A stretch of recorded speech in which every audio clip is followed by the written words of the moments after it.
Call Psycho Ward and tell Captain Newman his lousy flock's on the loose again. Okay. Let's go.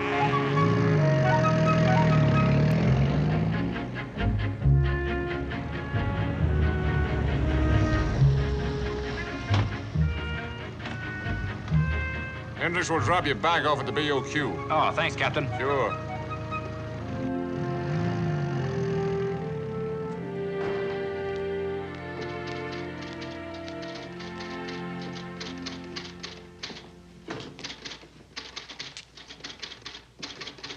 Six cop. Colonel Larrabee, please. I'm Lieutenant Alderson.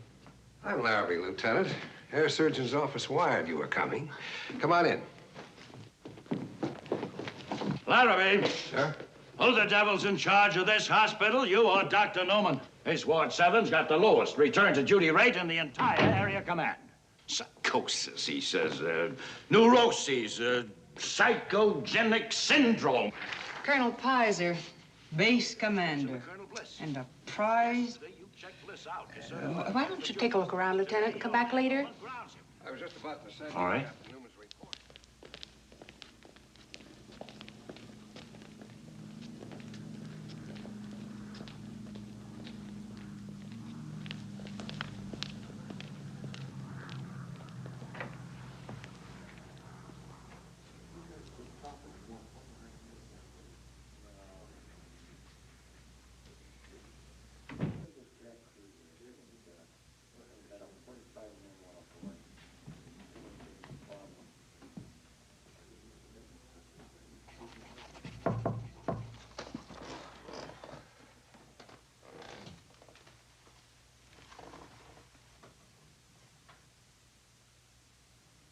Admission's free. Come on in.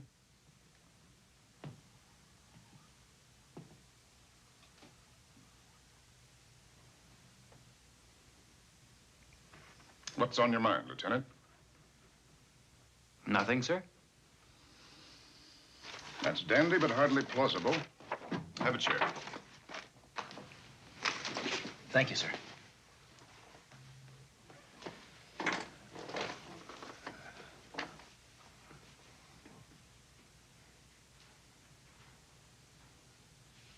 Well, how do you feel? Quite well, sir. How do you feel? Okay. Okay. Let's play games. Oh. Are you under the impression I'm here as a patient? Well, aren't you? Certainly not. I'm Lieutenant Alderson, Air Surgeon's office, statistical section.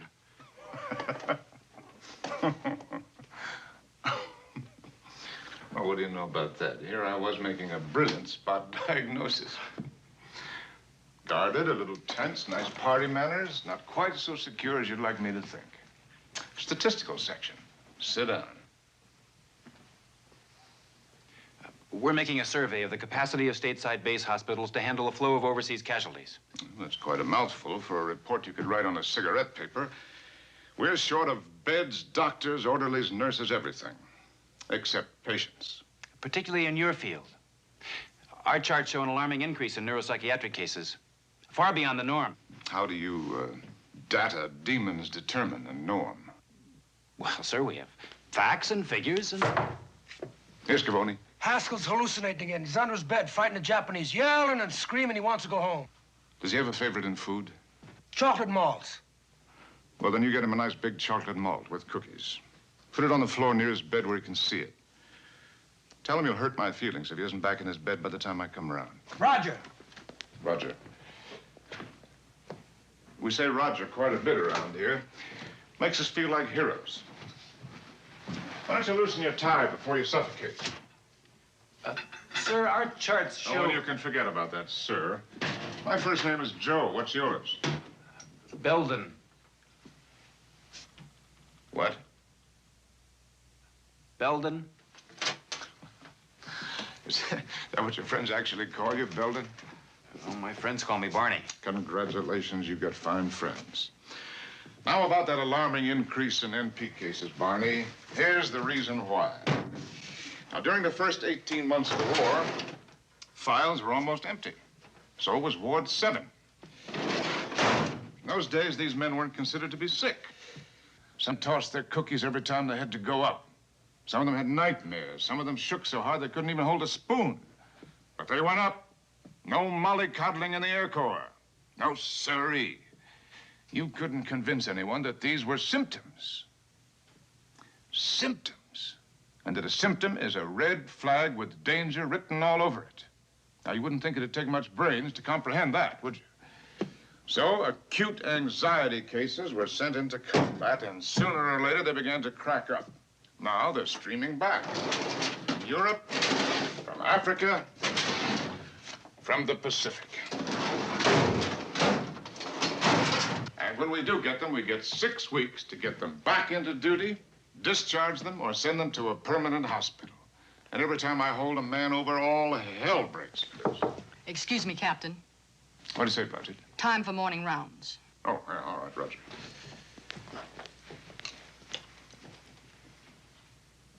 You, ever been inside of a psychiatric ward? Oh, well, no. Come on. You're invited. Hey, Doc.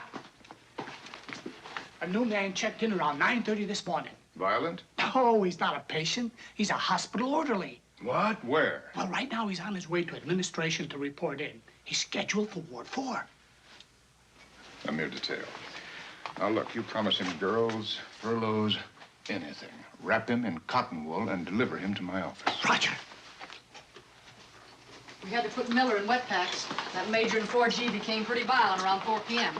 And when Wilkinson made that phone call to his father.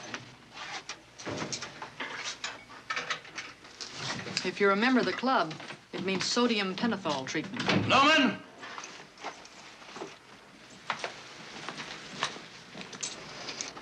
Excuse me.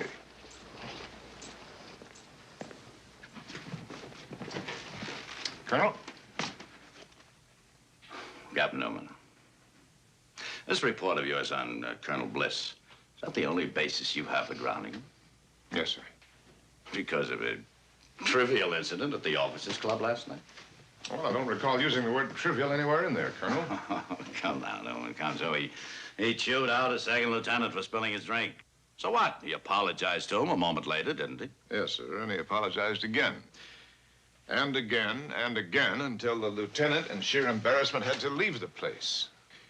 His behavior was out of proportion, to my mind. I know. Symptomatic of mental disturbance, quote, unquote.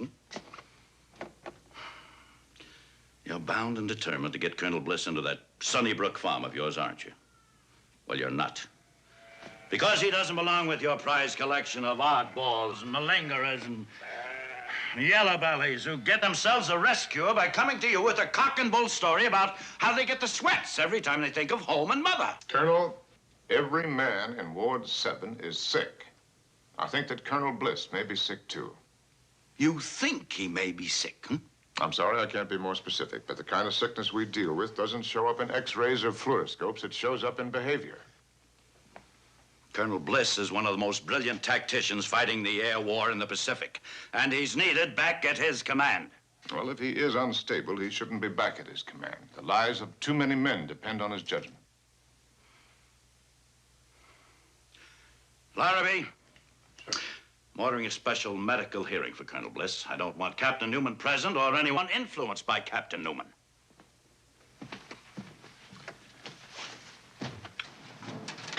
Just stay close to me, Barney. Try to look as if it's all old stuff.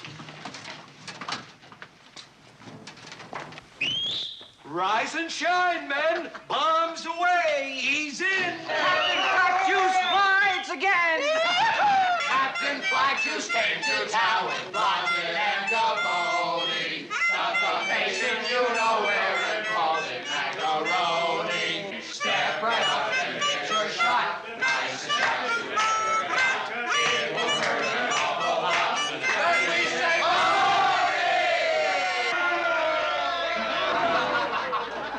You guys seem a bit depressed this morning. Let's hear it for Captain Newman!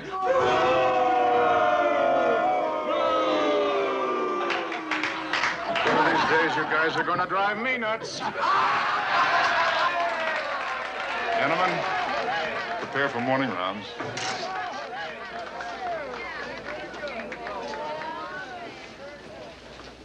Well, Arthur, how's everything? Patient slept fine, appetite good, digestion marvelous, drainage system sensational. Arthur Werble ready for discharge, sir. But he ain't moving an inch out of this beautiful bed, Doc, because he's got it made. Made! Well, you can say that again, sailor, but you're going to have to develop some symptoms. Now, how can I keep you in here unless you show me some symptoms? Well, symptoms, you describe them. I'll develop them. I got talent, Doc, look. Oh, gee. Oh, Doc, right here in the gut, they got me. Oh, I'm dying. Oh, Blodgey, give me a kiss before I kick off. Oh, now that alone proves I'm off my rocker, right? Wouldn't fool an intern in Ward 2. You know how dumb they are. They got me in the back, Doc. Oh, I'm burning up.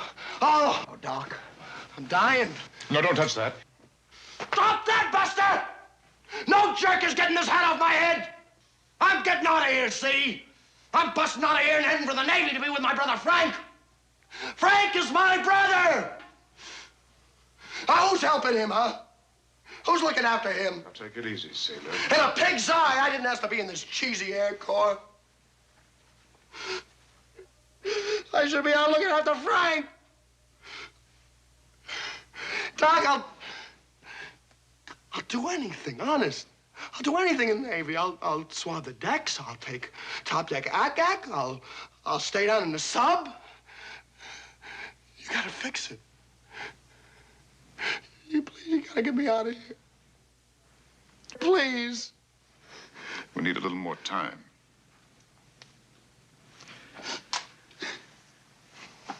Why don't you tell the lieutenant here that you didn't really want him to drop dead? Hmm?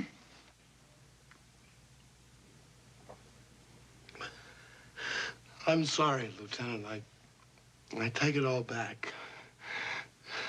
I don't want you to drop dead. See, I'm apologizing, Doc. Attaboy.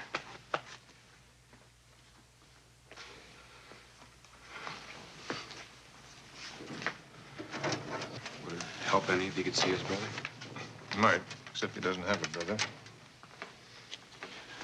Well, Bobby. Now, what's the good word today? That's right. Try. Come on, Bobby. Let Captain Newman hear how nicely you can say it. You said hello for me this morning, remember? He did, Doc. I heard him say hello plain as anything.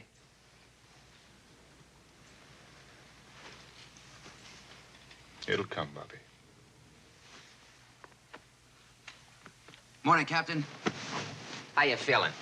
Oh, I got a few pains, you know, right here. Captain, you're not eating right. How'd you sleep? All right. Any bad dreams, Captain? The usual. Dry. That's good. No sweat. That's the first thing to look for, right? You're handling your tensions better, boy. Nurse, give this patient 20 cc's of flax juice and a high colonic. He's a good boy. Just a little wacky. Thinks he's a captain. Thinks he's a psychiatrist. Well, it's all that stuff you've got me on, Caruso. It gives me delusions of grandeur.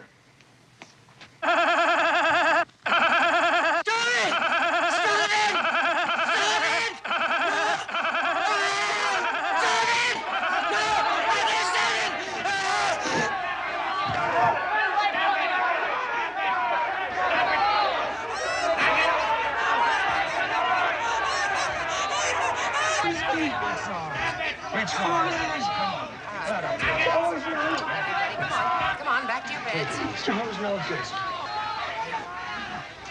Get that little yellow belly out of here. He makes me sick. That little yellow belly, as you call him, racked up 26 missions. Now, what the devil have you done? Except beat up on some kid half your size. It's tough enough around here. Baloney! All you do is beef, bulldoze, and feel sorry for yourself. Now, when are you going to wise up? The next time this character pulls something like that, you bring him to my office. Oh, can't a guy have any fun around here? Not that kind. Now, look. I'm stuck with you, and you're stuck with me. One of us has got to change.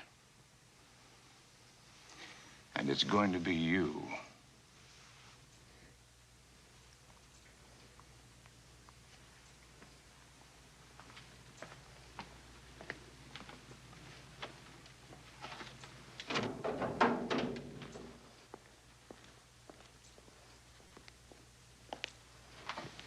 Okay, Doc. Thanks, Tony. Hey, Doc. I got that orderly. We've been playing gin, and he's beating my brains out. Well, never mind about that. I'll pick up the tab. Just send him in. I better get squared away. Thanks for the tour. Roger. Yeah, by all means. Roger.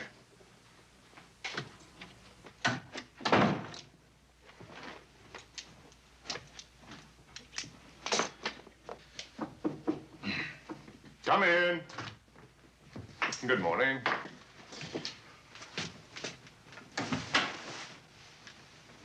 What's your name? Leibowitz. First name? Jackson. Sit down. How old are you? 27. I believe that it's customary for a soldier to address an officer as sir. Sir. Well, what's customary for soldiers is tough for a civilian. But you're not a civilian. I feel like a civilian. Congratulations. I assume that you've worked in a hospital before? Yes. Sir. Go on, Corporal. Go on where? Tell me about your experience. What's to tell? Let's see. The camp I just came from, I don't want to knock the government, you understand, but the animals in the Bronx Zoo had it better. They had me working in the wards day and night for 10 months steady. I didn't like it. You mustn't hide your feelings. That's what I figured. Well, what kinds of wards did you work in? All kinds. Give me a hint. General, surgery, infectious diseases, that's where I caught everything. OB, that was for the officers' wives. The rate they're getting pregnant, they're not going to need a draft in 20 years. Have you, ever worked in an NP ward? A mental ward? Psychiatric cases. Nuts? They're not nuts. Gee, Doc, you're not going to put me in a nut house. This is not a nut I'll house. drop dead. Inside of 1 hour, I'll drop dead. Sit down. You better ask me to lay down. Already I'm a patient. Now, listen. Doctor. I don't know where you guys get all these cockeyed ideas. The boys in my ward are just depressed. So am I. Miserable. They're miserable. Look at me. Sit down. Oh, Doc. Leibowitz, this is a perfectly safe ward. There is no danger involved. Patients in my ward are not allowed to have matches or razors or sharp objects of any kind. Mm-hmm. But teeth they got. We've been here for some time, and we haven't lost an orderly yet. Don't spoil your record, Captain. I'll take my chances. Now, do you have any questions? You don't have to raise your hand.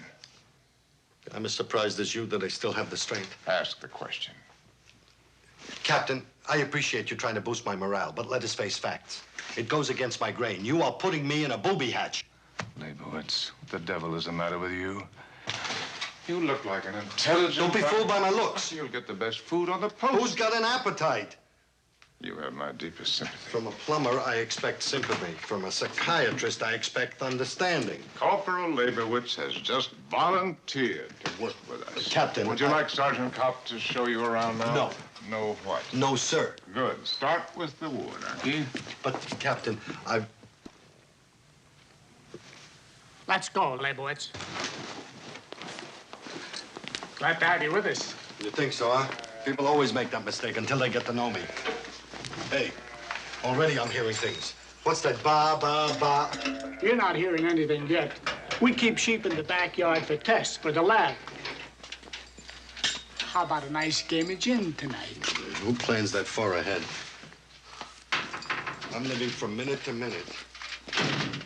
He'll make a good orderly, Blodgett. He understands suffering. You leveling, Doc? I'm all right now? You're as normal as fleas on a dog. All that's left is for you to realize it. You better get around to it. I got you marked fit for duty. You're going back to your outfit. I am? When? Oh, I think I can steal you a 10-day pass. 10 days at home with your family, and after that. So start packing. I need your bed. You got it, sir.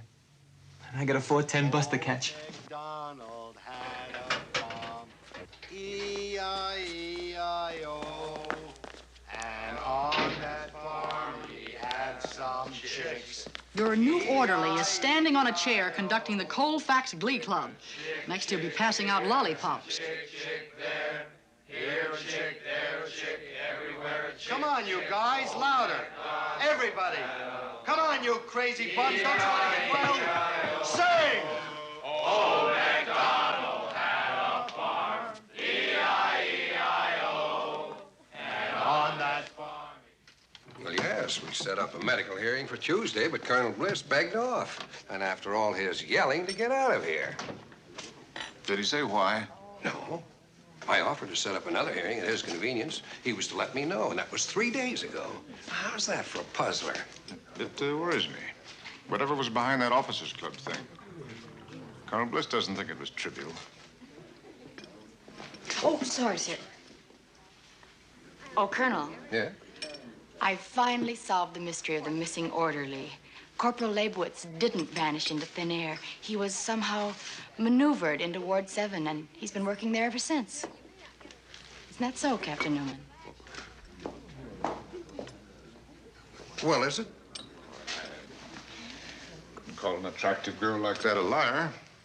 Joe, you can't just hijack a soldier and put him in your ward without telling anyone. As far as the Army's concerned, Leibowitz has been AWOL for 2 weeks. You're absolutely right, Colonel. Excuse me for just a moment. Joe? Well, I'll be shoving off. Thanks for everything. Pleasure having you, Barney. Say hello to the Pentagon. Oh, we don't speak. Well, so long. So long. Lieutenant Coram, I'm truly very sorry. I'll check my staff. I'll find out who's responsible for this. Trisodium pentothal. It's wonderful stuff for getting at the truth. If that is what we're after, Captain.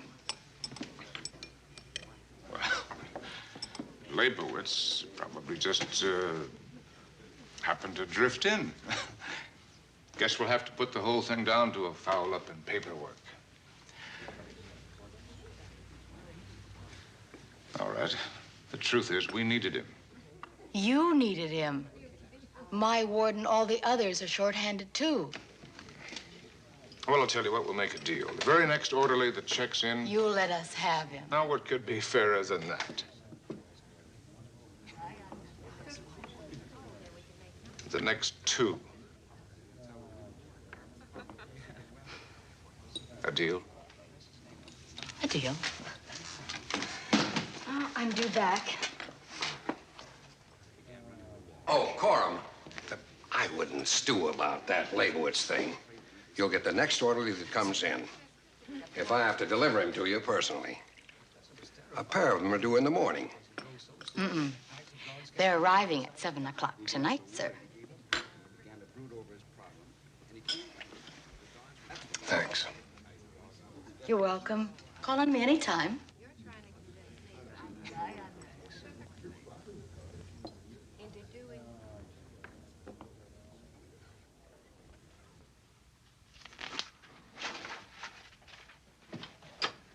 Did you get Haskell's lab report? I sent Archie for it. You know, this stuff is ABC. I don't know why they make such a big thing about it. Leibowitz. Since when does a corporal send a sergeant on an errand? Don't answer that. Since Leibowitz came to Ward 7. What do you mean, ABC? You went to medical school for this? Well, it helped fill in some time. I was small for my age. You see, Captain, it's simple if you're good with people. See, I was always good with people. Even in the 5th grade, the kids used to open up to me. Jake, what should I do? I feel lousy. I feel great. I feel funny. I'm all mixed up. Jake, what's happening to me? You see, in my group, I was the unofficial couch. Captain, I could write one of these. Will you autograph me a copy of the book when you get around to it? Sarcasm is for children. From a psychiatrist, I expect honestness. Honesty, Jake, not honestness. So flunk me in English.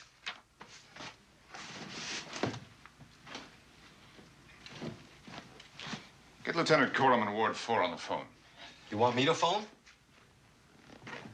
Yes, if you're not required in surgery.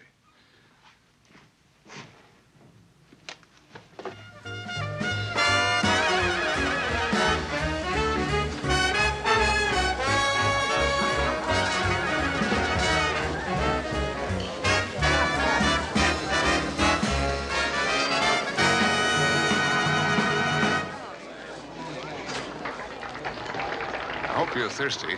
Mm-hmm. Ordered it in advance. Here, I'll do that. Thank you very much. Thanks. Since when does the Blue Grotto serve imported champagne? Since Leibowitz came to Ward 7. I don't know where he got it, and I've learned not to ask any questions.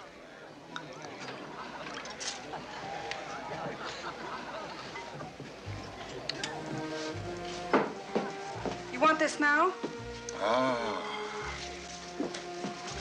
Oh, my goodness, how beautiful. Thank you. Well, that's a little silly, I suppose. I read somewhere that a girl never forgot those flowers once she'd been to the islands. It's true. How did you know I was stationed in Honolulu? Oh, well, I heard it somewhere. An officers' club, I suppose. Oh. I thought maybe you pulled my 201 file. Oh. That'd be an invasion of privacy. It's a compliment in a way.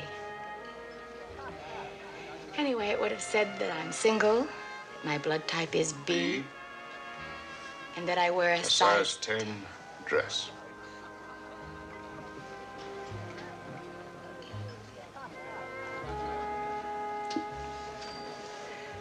Your blood type is A. And you were in the glee club at Farragut High School. You have an appendix scar right about here, maybe a little farther over. And you did your residency at Tulane. You read my 201? Mm-hmm. All of it? Oh, don't be silly. You should know no girl ever reads past the space marked married or single. Well, if we're both peeping Toms, let's have a drink to that.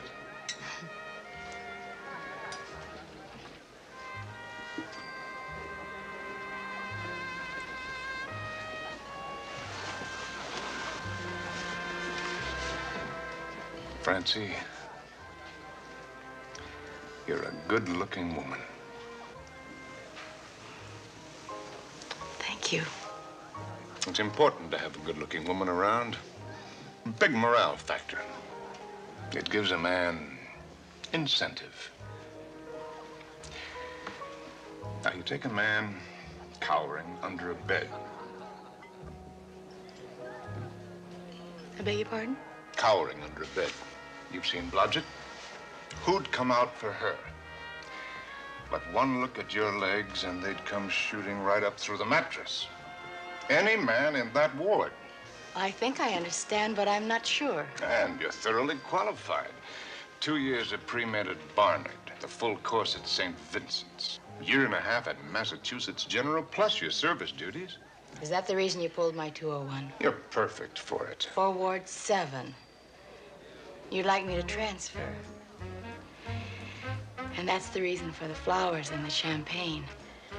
Come on, let's dance. No.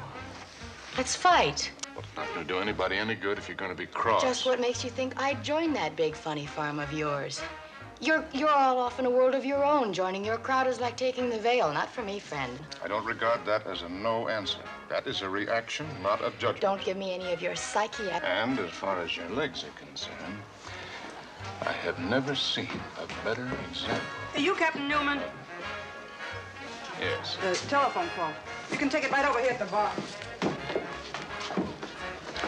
Excuse me, Tom. Newman here. All right. Boy, we got trouble. Some colonel's gone berserk. Bliss. He got into the ward with some cockamamie story, then he turned the place upside down looking for you. He's got a knife 6 inches long, believe me. What are you doing on the phone? Get him out of that ward.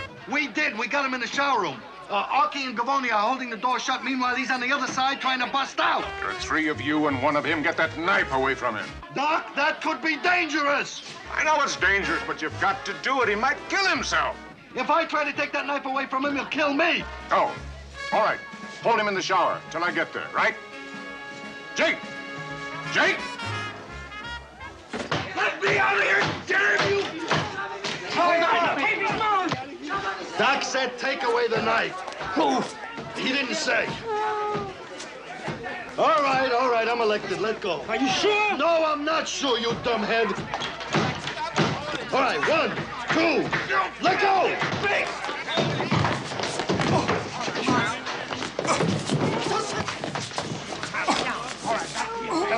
Get back here, Peck.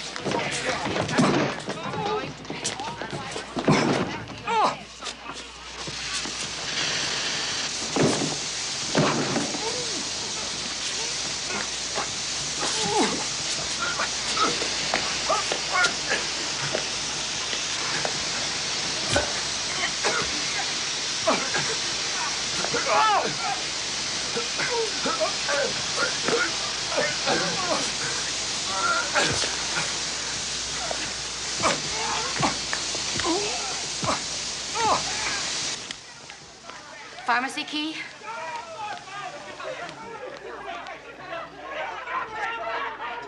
Come on, everybody back here, Ben. Come on, back here.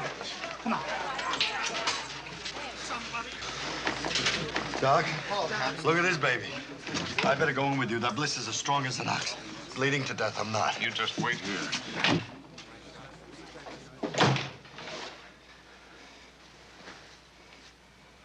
You filthy, scheming meddler. I'll kill you. You're not going to kill anyone, do you hear me? Why the devil do you think you are, in some jungle free-for-all? What do you mean, coming in here endangering my men? Who asked you to meddle in my life? Who gave you the right to probe and to spy on me? You did, by your actions. Take a good look at yourself, Colonel, and then tell me I did the wrong thing. Look at yourself. Is this what you would have done overseas? Oh, damn your eyes. God shrivel your heart and consume your constant brain. Oh, you're vile, vicious contempt. Get hold of yourself. Remember who you are. You are Colonel Norval Algate Bliss, a command officer. Remember that. Colonel Norval Algate Bliss. Now behave yourself. Put your arms down, Colonel. Put your arms down.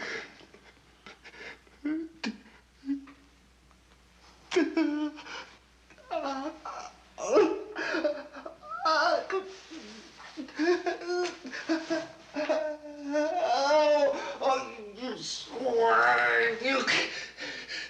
You clever, scheming swine! Take it easy, Colonel. You need lots of sleep. Time you're fighting me. Here we go. Let's get Into bed. Into bed. Peppy.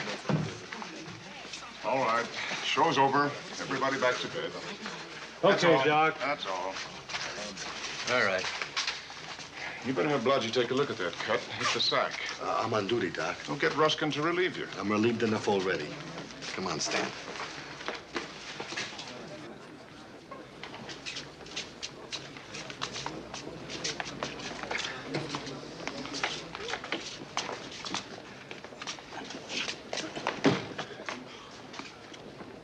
Suppose you had to shout at him like that. Oh, I wasn't shouting at him. I was shouting at his symptoms.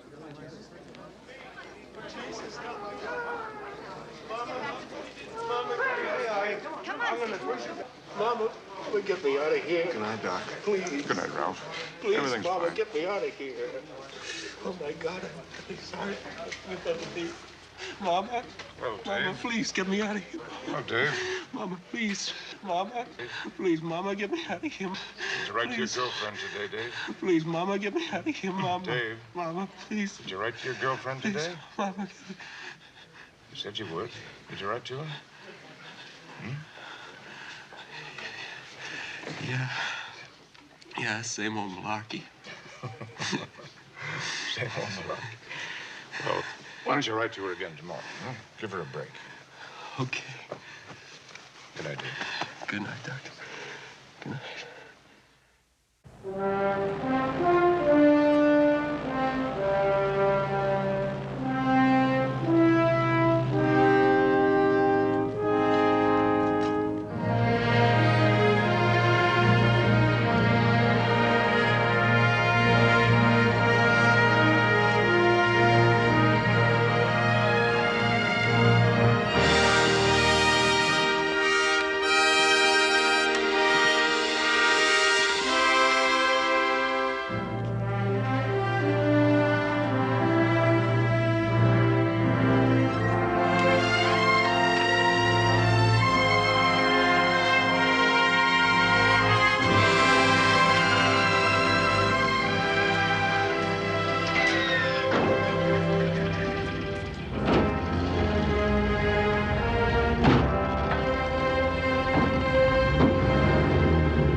This way, fellas.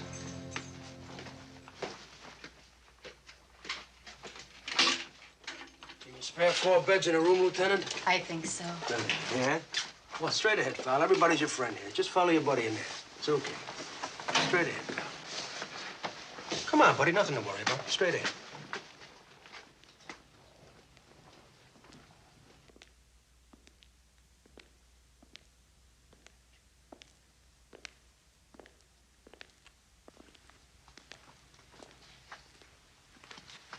Room C, Arky. Fine.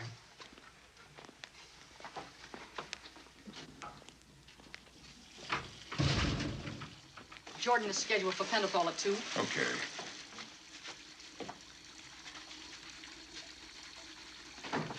You want me to give you the rest of the scam on that kid in War 3? Leibowitz, it's not part of an orderly's duties to run around the hospital drumming up new business. From such business, who but the sick can profit? His name is Tompkins. He's a corporal like me. Now, for 5 nights in a row, he has snuck out of his ward and got himself plastered. They seem to think they've got an ordinary lush on their hands.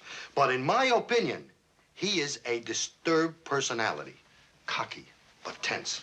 But he doesn't fool me. My diagnosis is depression, agitated, troublemaker. I hope you didn't tell him that. Maybe I'm fresh. Stupid, no. What I did tell him, though, was to come over and take a load off his emotions and see you. Boy, did I give you a terrific recommendation. Thanks. Young doctor starting out needs all the help he can get.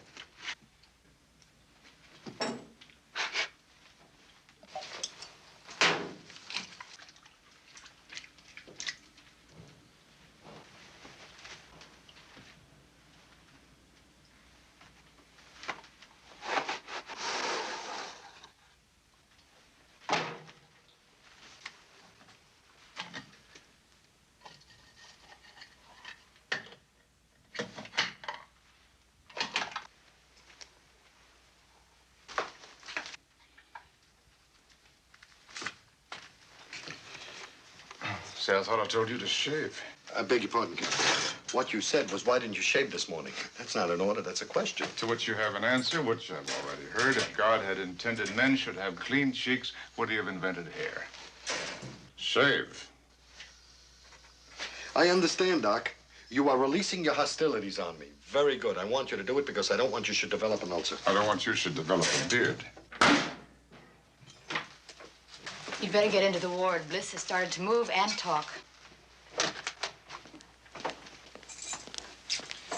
When did it happen? Must have been during the last hour or so.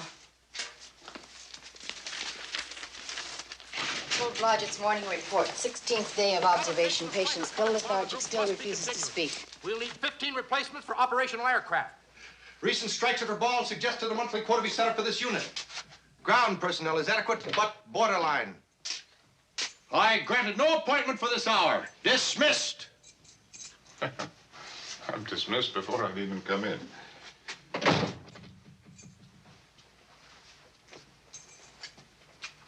Oh, the caduceus. You're a doctor. I'm Captain Newman. And from my dreary abode, I conclude that you're one of the perceptive ones who babble brightly You see, Doctor, I'm thoroughly conversant with your psychiatric jargon. Oh, please, do come in, come in.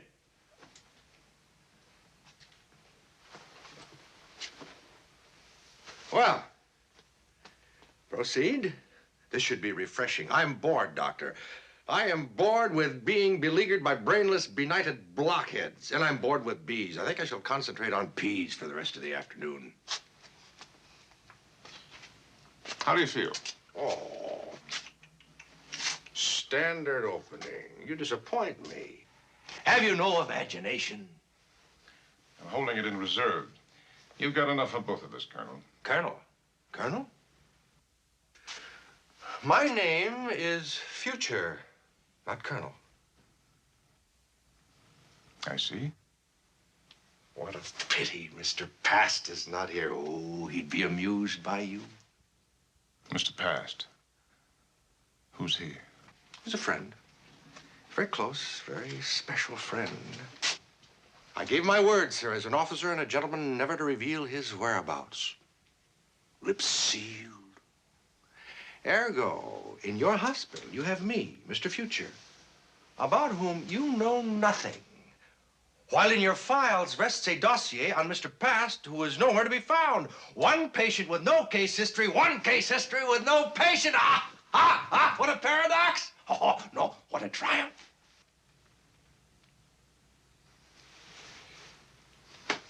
Well, I can see that we're just wasting time. Oh, no, now, please, don't go. I'm enjoying your visit. Well, I don't doubt it, but you see, I didn't come here for the purpose of providing a patronizing patient with a plethora of private pleasure. Bravo! Bravo! 7 Ps. Is Mr. Future mad, sir? I repeat, is Mr. Future mad? Or is he not mad?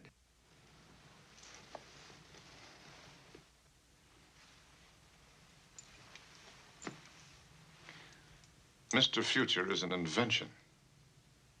Bless my soul. Oh, penetrating prophet of the psyche. Is he incurable? I can't tell yet. You see, most people talk to reveal. You talk to conceal. But to a good psychiatrist, isn't the act of concealment very revealing in itself? Mr. Future, you're too intelligent a man to spend the rest of your days in a mental hospital.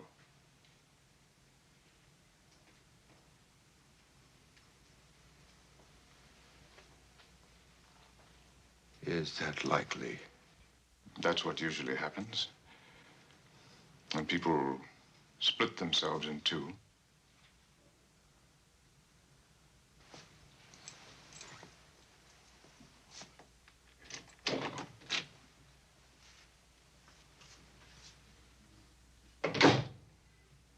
Daylight recon flights will continue. Lieutenants Bergman, Brady, Oswald, Reinhardt will patrol Sector A. Sector B. Lieutenants Grace, Newhouse. Captains Moore, Leary. Lieutenants Jackson. Anstey, Lerman, Carroll. Captains Rose. Can you get a hold of one of those radio techs and have them wire this room for playback? I want to know everything that Bliss says. Okay. Oh, and tell him yourself.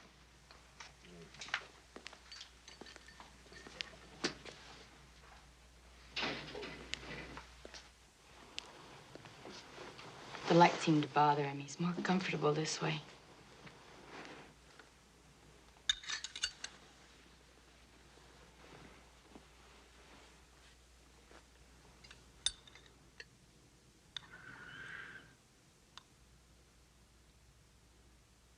Paul. Cabot. Winston. Tired.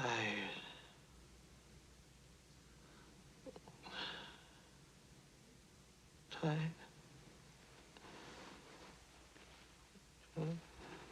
Captain Winston.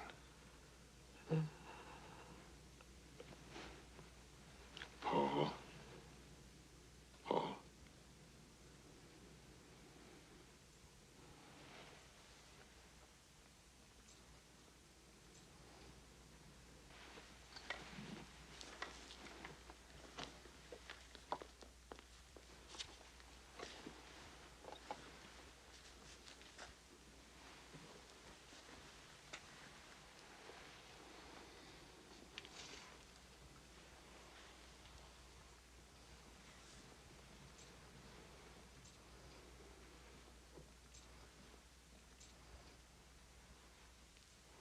It's happened before. Once at the evac hospital, he went to sleep for 3 days. His case file is on your desk, but it doesn't give you much to go on. His plane crash landed in France.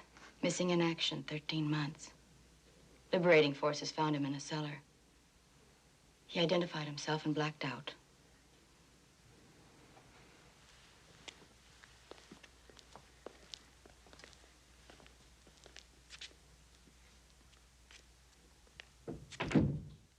The evac NP tried shock and pentothal. Negative.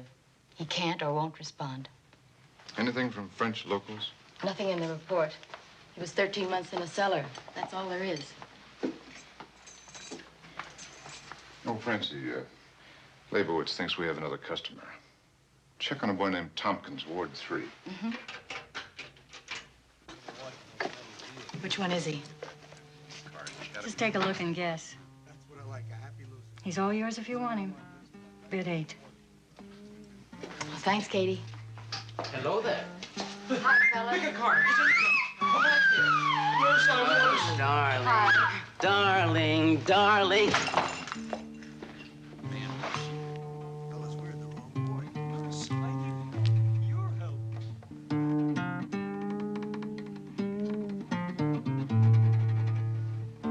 Evening, Corporal. I'm Lieutenant Coram. Well, how are you, beautiful? Are you gonna take care of me? No. I'm in Ward 7. I'm ready for you. How are you coming along here? I've been in worse places. Well, is there anything you need? Yeah.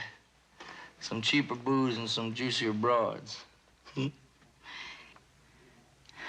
that order?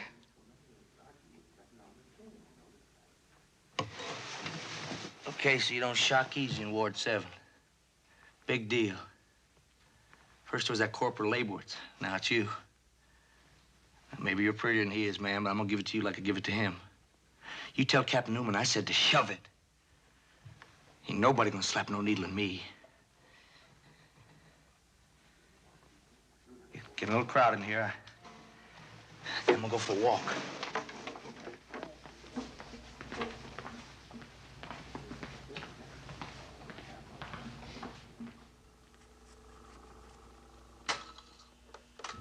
To include Captains Trabert, Adler, McDonald, Lieutenants Jacobs, and Hassmiller.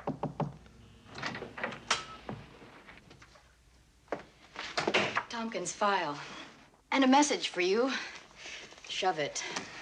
Sounds rude. I can't read him. I don't know if there's anything wrong with him or if he's trying to live up to his reputation as a stinker. Severe gastrointestinal pains? Insomnia. He's 20 years old? Mm-hmm. Something wrong with him, all right. In that case, you better drop by and see him. I'm sure he won't come here. I can't help him unless he comes to me. If I go to him, I'm the weaker. Lost him before I start. It's his move. Now help me with his names, will you? Joe, you don't intend to write to everybody Bliss mentions. I've written to the senior air surgeon in New Guinea and asked him to talk to all the people who were close to Bliss. The key to his split is somewhere in his past. So if I can't get it from him, I have to go elsewhere. Now, is this third name McDonald or MacDonald? To include Captains Trabert, Adler, McDonald, Lieutenants Jacobs, and Hassmiller.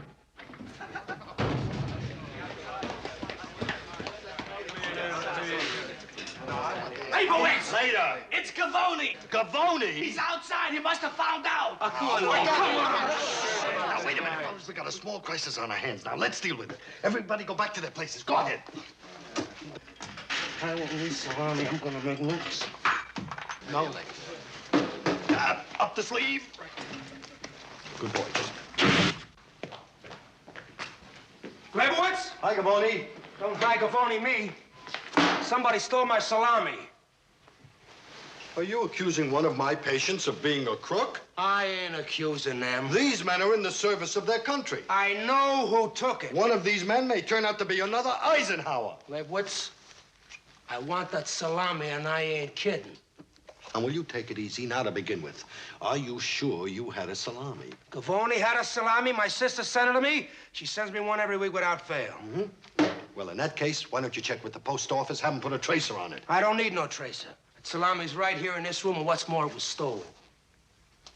It was stolen, huh? Yeah. Okay, well, in that case, we're going to help you find your man. Now, let's start at the very top. Do you think Colonel Pizer stole your salami? You know who stole it. You did. No, just a minute. Don't try to back out. You already accused these men. Who blamed anybody in this room? Did I blame anybody in this room? Did I for one man? The damage is done. You've already thrown the whole ward into a trauma. Right, men? All right, I've heard it 1,000 times. Gavoni, that's very bad psychology. You've given everybody a guilt complex. The least you could do is apologize. Now apologize. Come on. All right, I'm sorry. Words, words, nothing but words. Gavoni, if you're really sorry, show it. How? Share your salami with these men. How can I share a salami I don't have? Gavoni. That's beside the point. Let's get to the meat of the question. Would you share it? Yeah. Good. Okay, men, you heard Gavoni. He's going to share the salami. So let's give him a hand and find it. Aki, no one leaves this ward till we find that salami. Men, let's walk. Under the beds, in the pillowcases. Check your pockets. Remember last weekend? Check the pictures. Come on, let's go. Everybody, look. Look under the beds. Look at the pillowcases. Let's find it. I found it. Aha. That's it. Just a minute, Gavoni, just a minute. Gavoni, are you sure this is your salami? It's a Genoese. Ooh, it's your salami. See, all that fuss, all that screaming. No one stole your salami, Gavoni. You lost it. Butterfingers. How could I lose a salami in somebody's bathrobe? Gavoni, may I remind you of a cardinal rule in the field of psychiatry? In the words of Sigmund Freud, show me a man that can lose his temper, and I'll show you a man that can lose his salami. Yay! Gavoni, come here. Start cutting. What that? Oh, by the way, Gavoni. Yeah. I promised Bobby the first slice. Roger. One in the middle. And give my best to your sister. They're all yours, Captain. Thank you, Doctor. Oh, excuse me. This came this morning. I think it's for you. Big shot, Cuckoo Squad. That's me, all right. It's from Tompkins. He wants me to meet him tonight in the rec hall. In my opinion, Tompkins, I leave it entirely in your hands. I have every confidence. Excuse me. At 11 o'clock.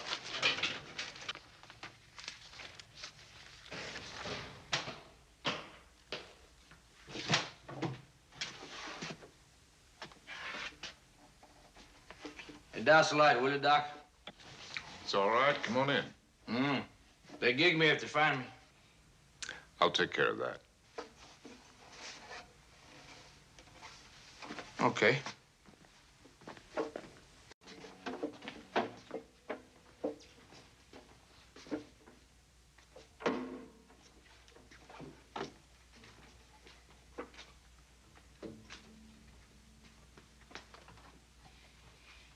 You know something, Doc?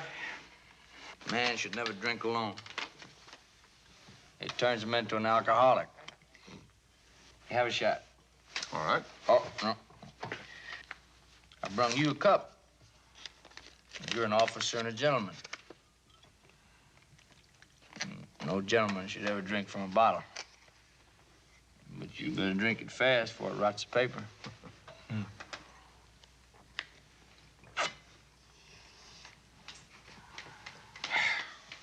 Tompkins? That stuff won't turn you into an alcoholic. It'll turn you into a corpse. Not me, Doc. Not me and Big Jim. We used to knock off a couple of these pints every night. Turn the light out, Doc. Just turn it out.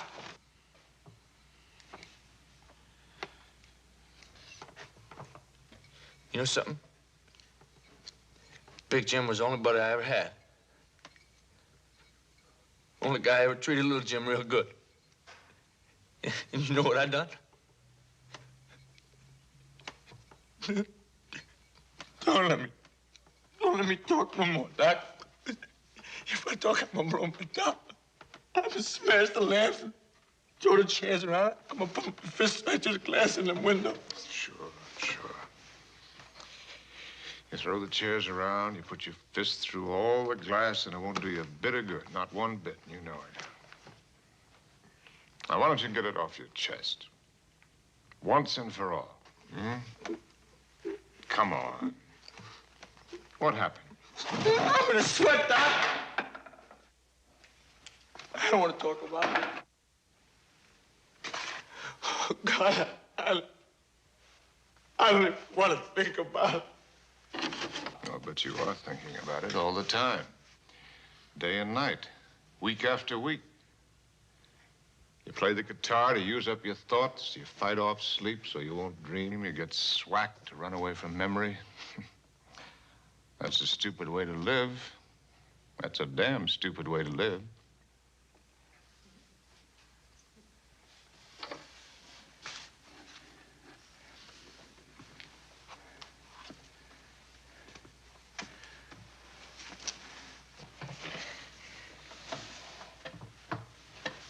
Doc, you give me the flat juice. I'm asking for it. Give it to me now. Right now. Okay. You lay off the booze for a couple of days. Not a drop, you understand? I'll tell them to stop medication. And more pills to help you sleep. And we'll give you the flack. You mean you ain't gonna give it to me now? I mean, when I'm asking for it? Nope. It'll hold.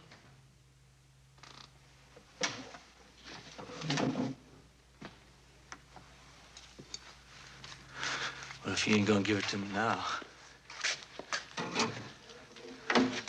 well, you can forget it. In fact, you can shove it. Boy, they sure picked the right guy to boss the loony squad, didn't they?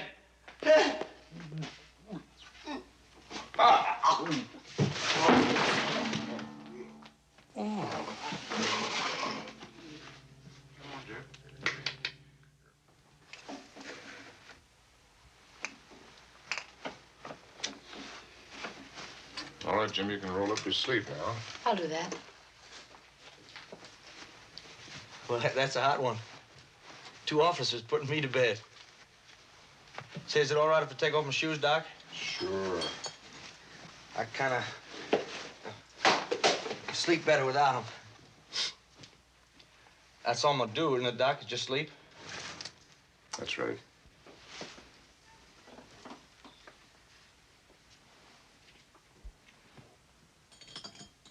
Hey, that's enough, Doc. I don't want to wake up an old man.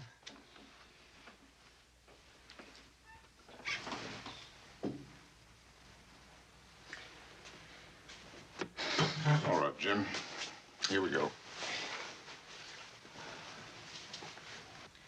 Now, this will make you drowsy.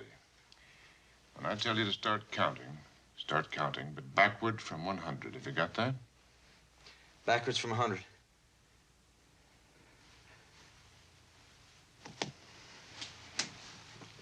$100. 99. 100. 99. 98. It's hot.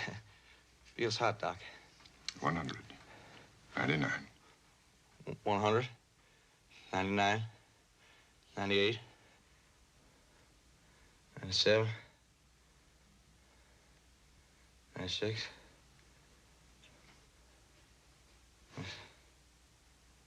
Sure is getting hot, Doc. 5.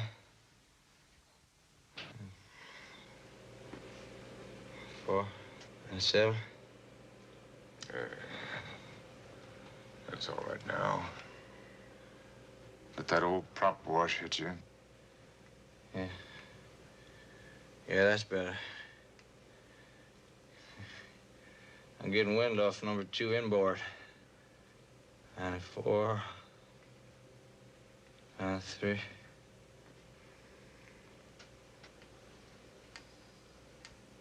1, 2. All right, Jim. Come on now, Jim. You're gonna take us a ride. Come on, boy. Tuesday, November 17th, 1805. Come on now. Let's go, let's go. Come on. Can't keep a war waiting. That's a sweat job. Nothing to it. Ride on over there and drop a few of them little old firecrackers on them. Cream 'em, boy. Okay, Big Jim. Here go. Me and Buck in the waist. Big Jim up front with Lieutenant Bates. Up. Come on, get up. Come on, get this 2-bit coffin off the ground, Big Jim. Come on, get it up. Yeah! We're up now.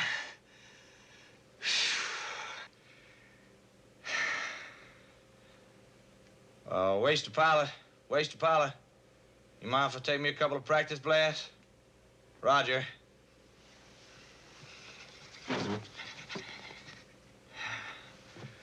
Waste working okay. Over. Hey, Buck. You and me got to get us a couple of broads when we get back. Yeah, with bills on them that won't quit. I'm in real balloon smugglers. And they got a swing this time.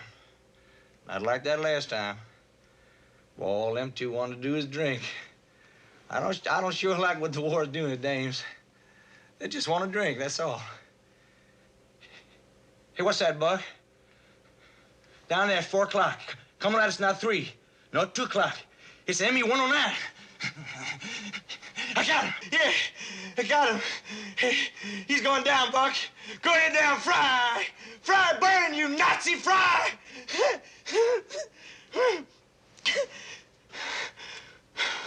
Holy Jesus, there's 3 more of them. Hey, we're hit. Yeah. Oh, dear Jesus, the oil.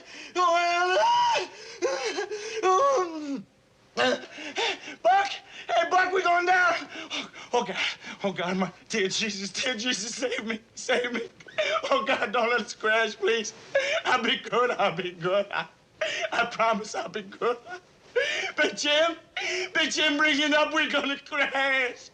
We're gonna crash. Take it up. You can't take it up. Get this off the ground. Don't let it crash.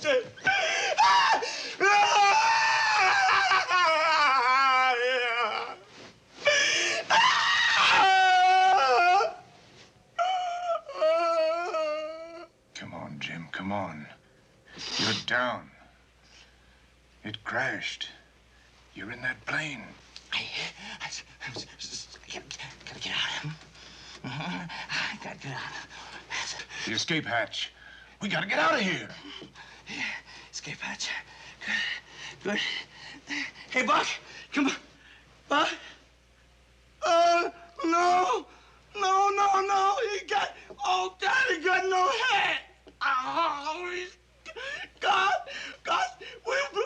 God, put back his head, please. God, somebody. God, please. Please put back his head. He don't look right. Oh, fire. There's fire. Oh, I gotta get out of here. I gotta get out of here.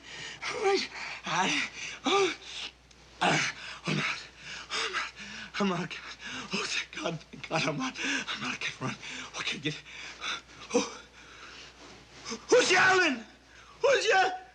Big Jim? Big Jim? Little Jim, help me. Little Jim, save me. Oh, I gotta go back. No, go back. Go back and get him. Go back and get him, you yellow bat. No, run. Yeah, run. Oh, the cat! Oh, I can't run. Run. Run.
Hey, Doc.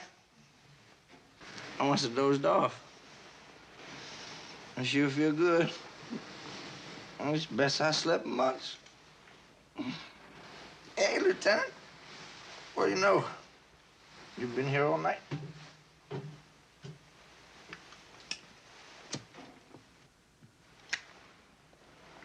Hey, Doc. Did I gabble out in my sleep? Uh-huh. What'd I say? Oh, you guys all think you're the worst. I'm not handing out any prizes around here. If I were, you wouldn't have a chance. I was expecting stuff that'd blow me right off of that chair. You're not even in the running. I got guys in this ward that make you look like little orphan Annie. I thought that... Yeah, I know. But it'll hold. I'll see you Monday, same time in my office. Come on now. Get your tail off of there, get some hot coffee from Leibowitz, run around the track, play volleyball. I got work to do.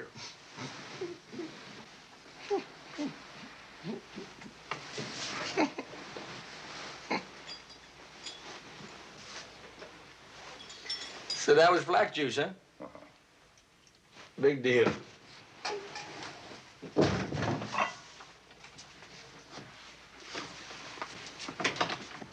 Best shot I ever did get from old Uncle Sam. Beats booze.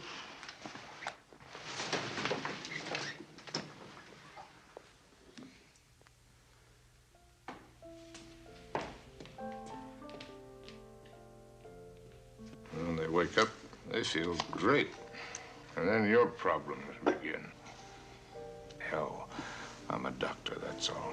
They ask too much of me. No, they don't. Not when you think of what we ask of them. And they have to go up and hang in the air and get shot at. You don't get shot down in a psychiatric ward. Nobody ever crashed behind a desk.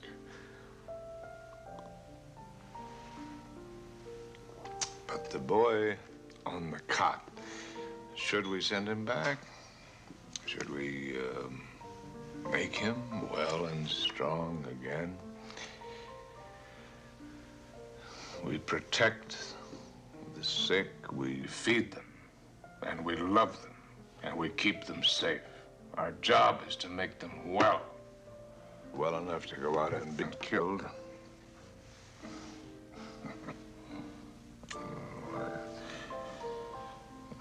My God, what an awful shame.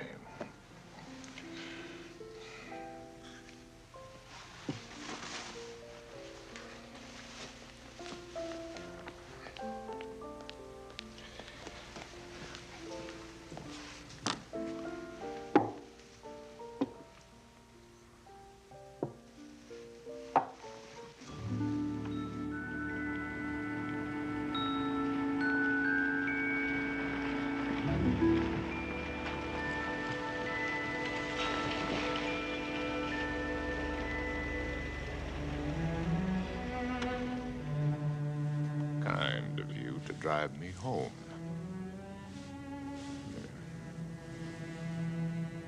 All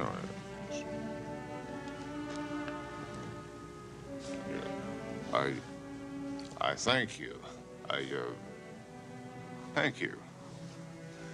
Thank you for a lovely evening.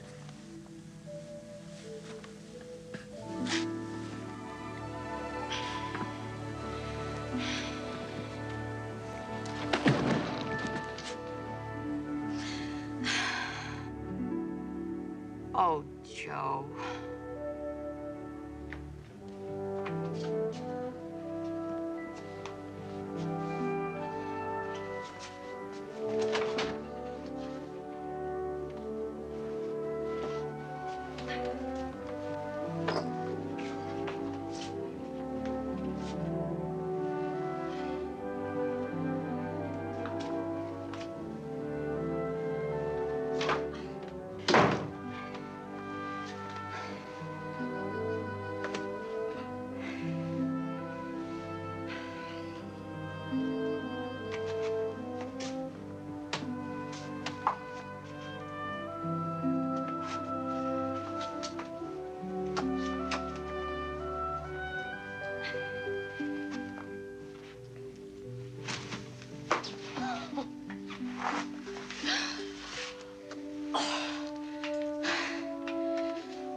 We'll be court-martialed. Oh, don't be ridiculous. There's a shortage of doctors and nurses. It's true. Aren't you the fellow who just fell off a Jeep? Yep. Remarkable, isn't it? Well, you've got a beautiful neck.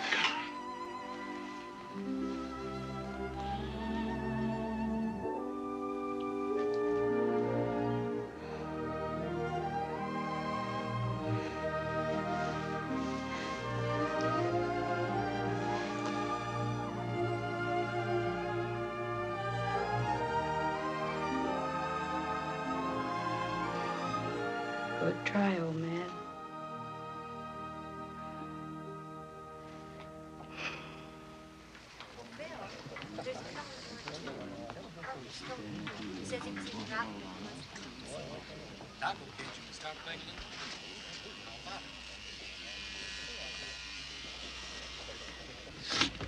Tomorrow, around 2 o'clock.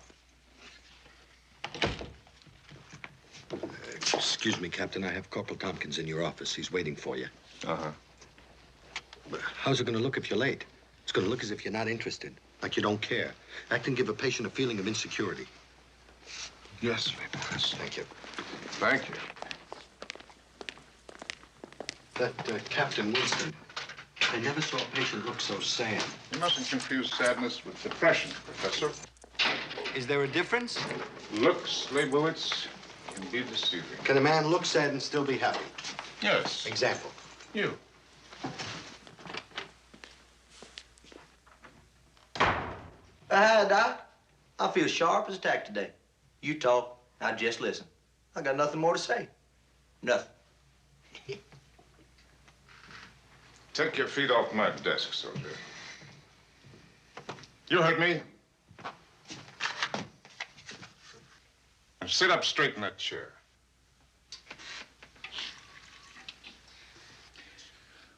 Take that cheap cigar out of your mouth. Go on, put it out.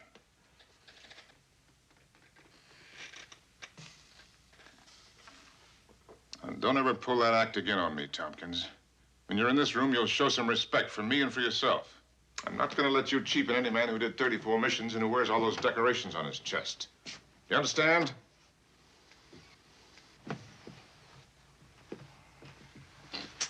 All right. Clam up. I'm going to help you, even if you fight me, every inch of the way. I can be just as rough on you as you are on yourself. So every day for the next couple of weeks, we're going to take off the gloves and give little Jim Tompkins a real shellacking. Because I ran out on him, that's what I done. I ran out on him just like a punk chicken. Oh, you was scared when the plane crashed. Who wouldn't be? You panicked. You ran for your life just like any guy would. But not little Jim. He's not allowed to be human, is he? I should have gone back. Holy mother of God, that was Big Jim in there, and I just should have gone back and pulled him out. Well, what makes you so sure that you could have pulled him out? The plane would still have exploded. And you'd have been blown up into those pieces that nobody ever found, just like Big Jim. You could have avoided the whole mess we're in right now by the simple process of getting yourself blown up. Stop it! Stop it! You feel the need to suffer. Go ahead. But let's be fair about the thing, man. Let's work out a reasonable amount of misery to pay off the guilt. Now, I have an idea, Jim, and it's a beaut. Why don't you chop off a foot? Well, you heard me. Get yourself an axe and go out here somewhere and have an accident and come back without a foot. Doc, you're talking crazy. Well, is a foot too much? How about some toes or some fingers? How about just one lousy little finger? You're nuts. I wouldn't bring Big Jim back. Neither will what you've been doing to yourself.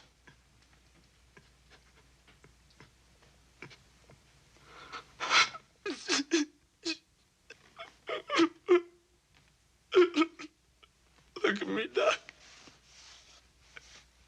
I'm crying just like a little kid. He's crying for Big Jim, and you ought to. You loved him, and he's dead. Now you can let yourself feel, Jim.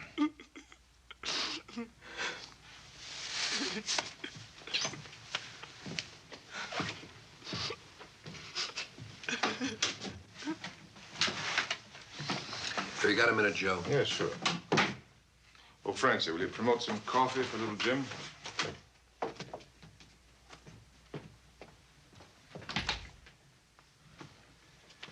The answer to that New Guinea letter.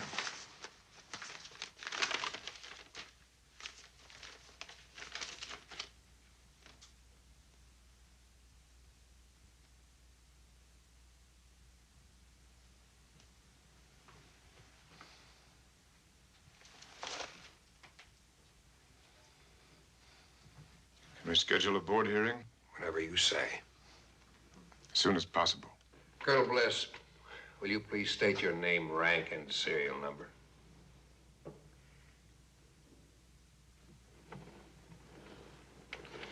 Colonel, would you identify yourself for us, please?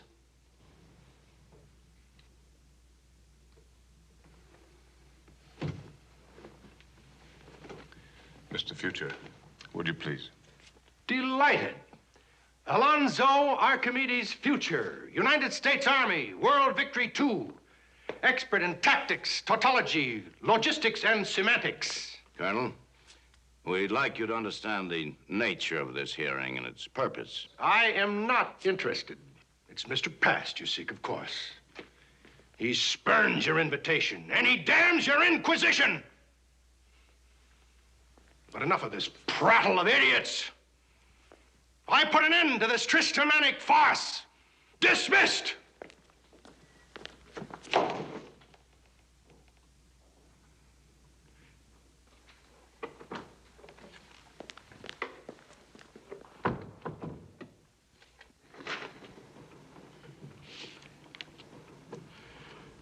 Proceed, Larkin.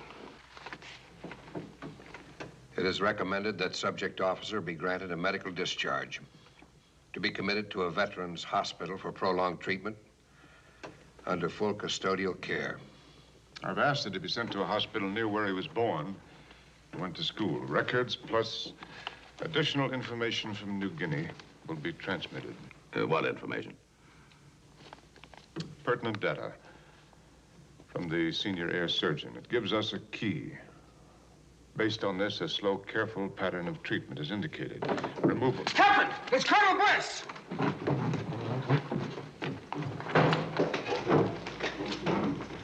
I don't know. He pushed me, you whack dog, and he made a break. This way.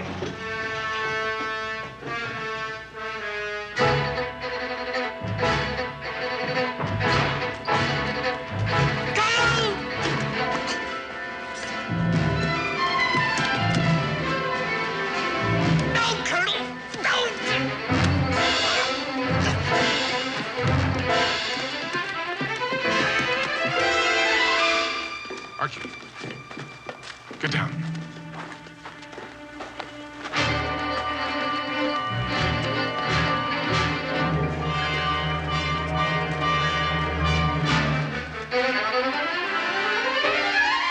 Mr. Future,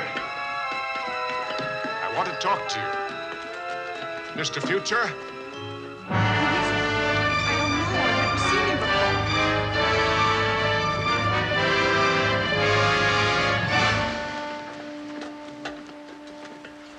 Wait. Wait, Mr. Future.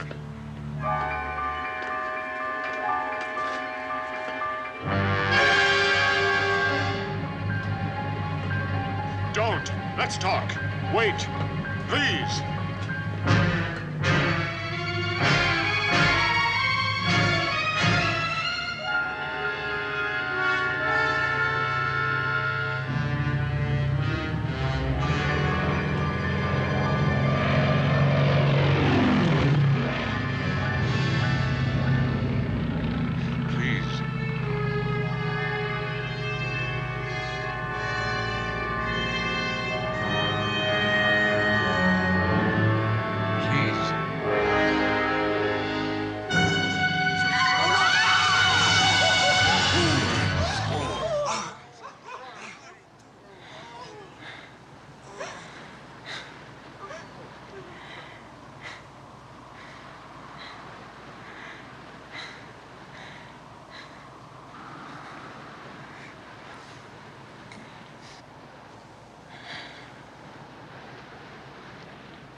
I'd like to ask you a question, Newman. Would this have happened if you hadn't bumped into him in the officers' club that night? Would he be laving like this? I'll be very interested to see how you wrap up your report on this. Colonel Bliss, not Mr. Future, but Colonel Bliss did what he most wanted to do. He got rid of his guilt. He joined his men. That list of names that we sent to New Guinea, they were all men he'd ordered into combat. All dead.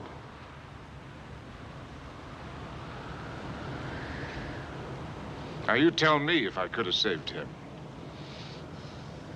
Did I play it too safe? Did I gamble too much? Could I have spotted the moment he'd turned back to the past? Could I have pulled one more thing from his brain? Was there a way? I wish the hell I knew.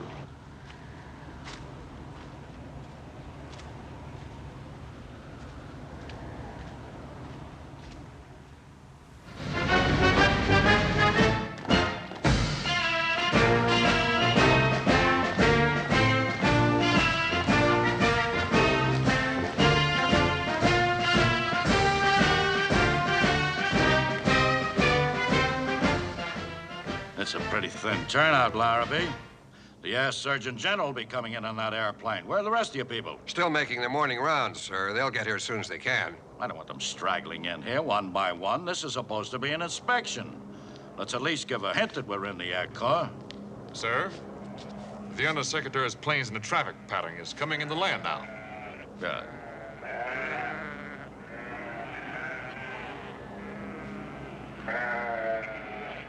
What the devil is that? Do not, repeat, not attempt landing at this time. Over. I'll circle your field. What's cooking? Over. Sheep. Over. Sheep? Over. Roger. Sheep. On the runways.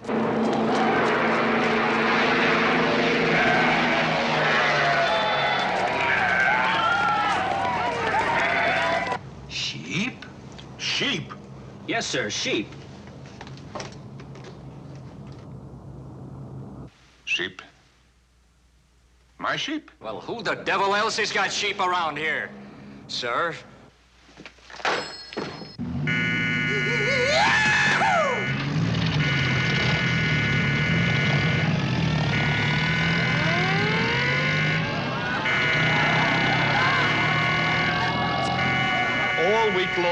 cleaning up for inspection.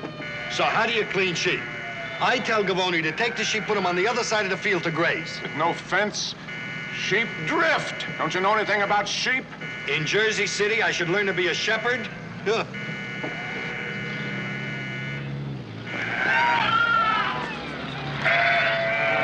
Don't scare them! They'll stampede. They'll stampede!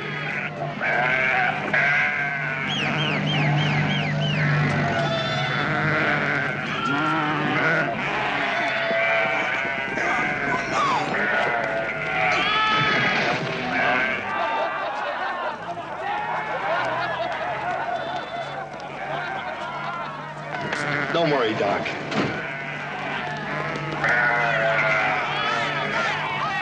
Now, will you behave yourself? This is no time to be neurotic. Yeah. One more passenger for you.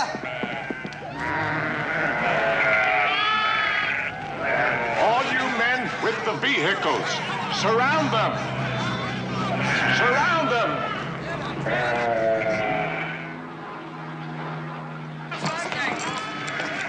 Now, this is an order. You're the leader. You lead, and they'll follow. You understand? Very good. Okay, Captain! All right, boys. Now move them out slowly. Now lead.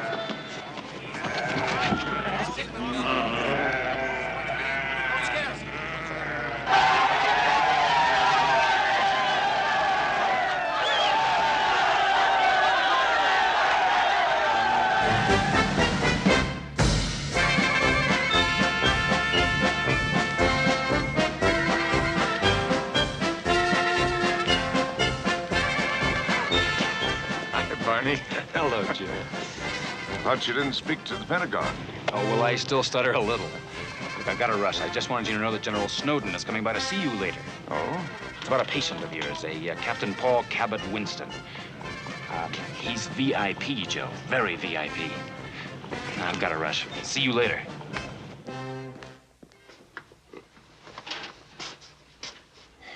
The key's what happened to him in that cellar. Yes, sir, but I can't get through to it. If I question him, he falls asleep. Sodium pentothal negative so far. Well, it looks like it's going to be a long pull for him. Yes, sir. He's on the transfer list for extended hospitalization. But at least he'll be close to his home and family. It might help. Newman, Winston's staying on here. I have the General's permission to ask why? The father flew down from Washington when they first brought Winston back. He decided that it would be best that no other member of the family see Paul in his present condition. Including his wife? Including his wife.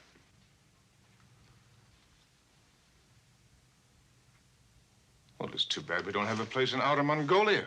You're missing the point, Newman. The Winstons would feel the same about the Congressional Medal of Honor. They'd want it to be a private matter. Sir, we're scheduled to take off in 10 minutes. Be right with you, Barney. Newman, what are your plans after the war? Well, as of January 1, Colfax is going to be deactivated as a training base. Becomes a permanent mental hospital. I'd like you to stay on and run it. You're dedicated, highly qualified. No offense, sir. I like to think of myself as a qualified civilian. Well, you don't have to make up your mind now. You can send word to me in Washington. We'll leave it open until I hear from you. Please consider the matter carefully. Yes, sir.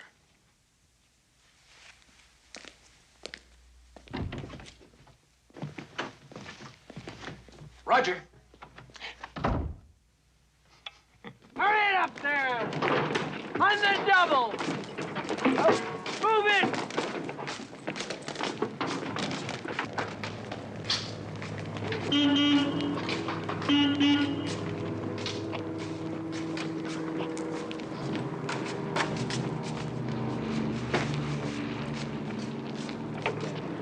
We came to say goodbye, Jim. Well, I sure appreciate that, Lieutenant. And I want to thank you for all the nice things you've done. I didn't do anything. Well, yes, you did. You come up and talk with me when I was alone, and Well, I just wasn't alone no more. And, Captain? No, you did it, Jim. We just showed you the way. Well, I don't believe I would have found it myself. In my humble opinion, you were in the hands of quacks in War 3. You came to us and we knew what to do. Now, you got everything? Uh-huh. Toothbrush? Yeah. Candy bar? Soap? And nylon.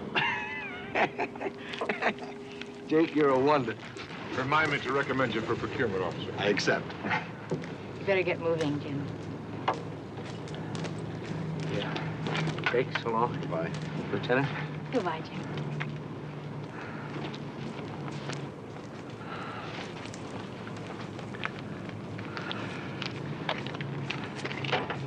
Thank you, Captain. Thank you.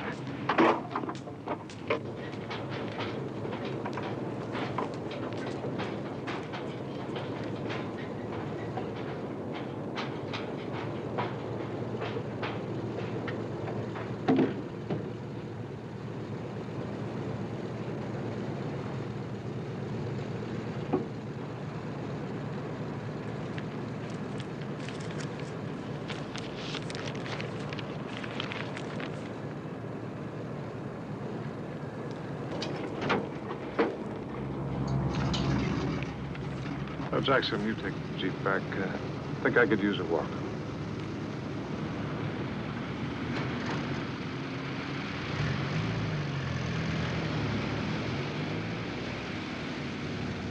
Poor Jake, you've got him worried. The word is you've been asked to stay on. That'll just ruin Operation Penthouse. Operation Penthouse? His post-war plan. A huge psychiatric cartel to be known as Newman and Leibowitz. He'll be glad to fill you in on details. Now, don't tell me. He'll be the business getter. Neurosis tout. He's already got you located in San Francisco with a branch office in Beverly Hills. Well, that's nice. Well, I don't know what I'm going to do. What about you, Francie? They'll want you to sign up again. I'll have to be fair about it. I'll flip a coin. If it stays in the air, I'll sign on again. I'm serious. So am I. When this is over, I want to get out and have some babies. I suppose you might be pretty good at that, too. If not, it's the kind of thing I could learn. Do you think it's wrong of me, Joe, to want to close out my 201 file when this is over? Hey, Captain.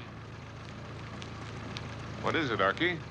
Flodgett asked me to find you. You're wanted in your office. She's probably looking for me, too. It's 10 minutes into my shift.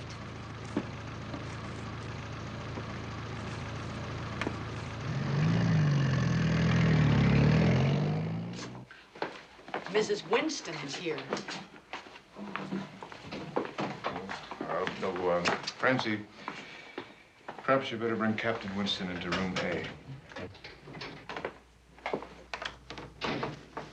Good evening. I'm Helene Winston. I'm Captain Newman. We weren't expecting you till tomorrow morning. You called. You said to come. There's no virtue in delay, is there? Well, no, I suppose not. You found a nice place to stay. A tourist court, clean from what I could see. May I see my husband now, Captain Newman? Mrs. Winston, before you see your husband, I feel that I should mention that you'll find him strange. Listless, remote. May not even answer simple questions. I'm afraid you just don't understand him, Captain Newman. Paul was always given to reticence. This is only temporary, I'm sure. He's basically sound and well, don't you agree? In his mind, I mean, his faculties. Mrs. Winston, this is a psychiatric ward. Oh, I know, Captain. I'm aware of that. I'm sure many men's emotional reverses require this kind of medical attention, but my husband... No. We are not people who pamper themselves, Captain Newman. We're proud that we can draw on our inner will. Mrs. Winston. I should like to see my husband now.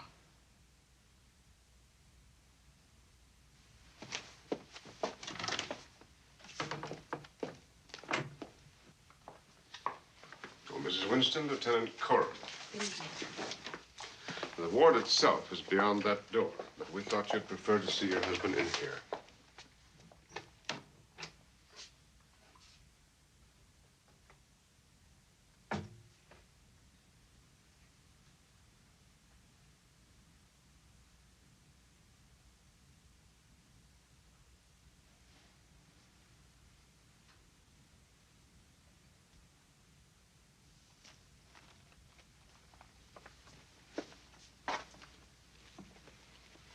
It's Helene, dear.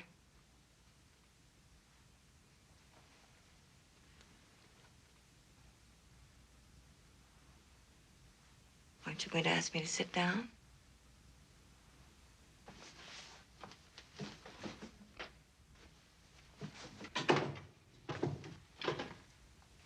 You sent for her?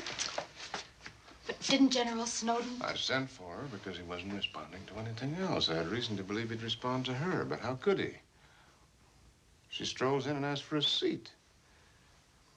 She hasn't seen that man in 2 years. It's her husband. It's her lover, if we may speculate. Well, it's strange for her. What'd you expect her to do? To behave like a wife. Instead, she acts like a referee at a chess match.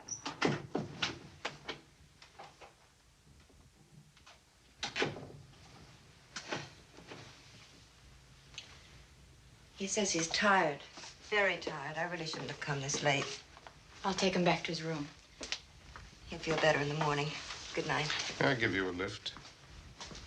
Thank you. I've rented a car.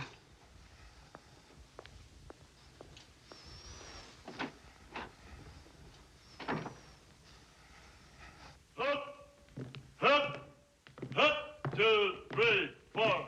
Hut, hut, hut, 2, 3, 4. Hut, hut, hut, 2, 3, 4. Hut, hut, hut, 2, 3, 4. Hut, hut, hut, 2, 3, 4. Hut, hut, hut, 2, 3, 4. Hut, hut, hut, 2, 3, 4. Hut, hut, hut. Detail, halt.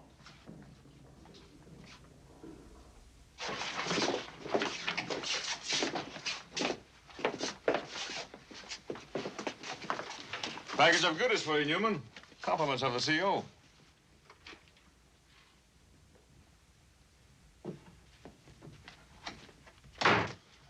Sign here, please. Sign for what? 14 Italian prisoners of war. And what the devil are 14 Italian POWs doing in the middle of the Arizona desert? Well, you see, according to the Geneva Convention, prisoners should be sent to a climate similar to the one in which they were captured. We picked up 300 of those jokers in the Libyan desert, and those 14 out there need hospitalization. Are they mental cases? No. Leibowitz, get me Colonel Pizer on the phone. Ask and you shall receive. He's on the phone calling you. Captain Newman speaking. Now what? Yes, they're here. Just one question. Isn't it a violation of the Geneva Convention to put prisoners of war in a psychiatric ward? I'm sure it is. But you have the only ward where they can be kept under lock and key. Does that make any sense to you? Some, sir. Good. Oh, and by the way, Newman, the United States is at war with Italy, so they're enemy, not house guests. And don't go probing around looking for any symptoms. If they hate their fathers, that's all right with us. They're enemy, period.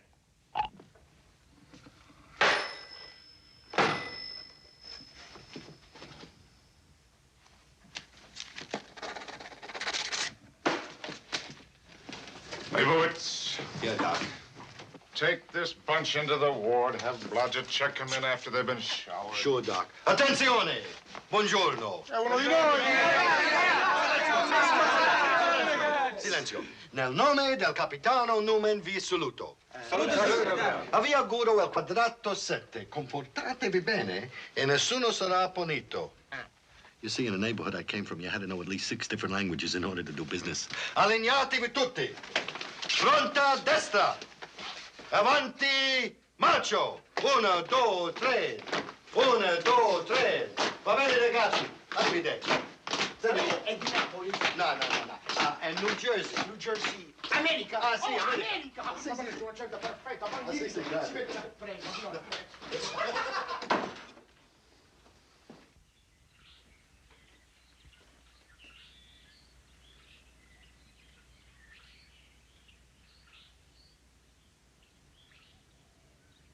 Mrs. Winston, I'd counted on you for a breakthrough, some emotional reaction. And as long as you've been here, nothing has happened. Nothing from him and nothing from you. I'm a patient woman, Captain.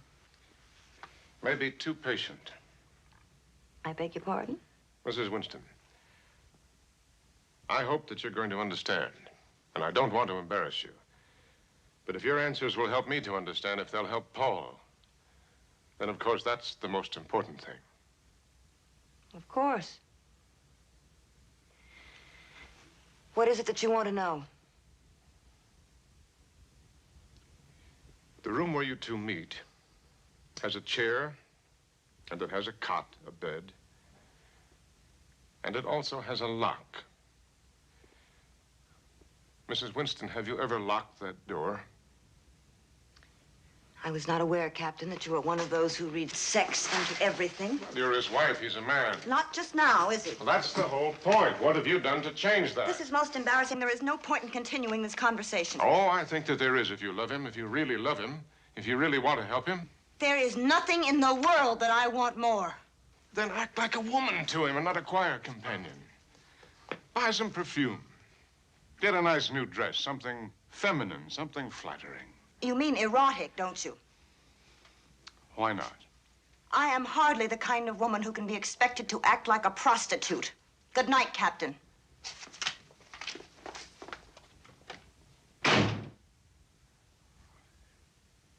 Verbal and then a teletype from area command. You're not to contact her, and you're to stay away from Winston. Joe, you can't treat a woman like that. It makes the hospital look bad. It makes the service look bad. Aren't you all missing the point? No one is worrying about the patient. He's not a poor, sick, groping boy. He's paragraph 2 in some damn fool teletype report. It's only until we get this thing straightened out. What do we do in the meantime? Feed him some aspirin? That's what I said. What's the matter with bread on the bottom? Okay, I'll be the one in charge. Pulse is fine, Doctor. Fix this shit.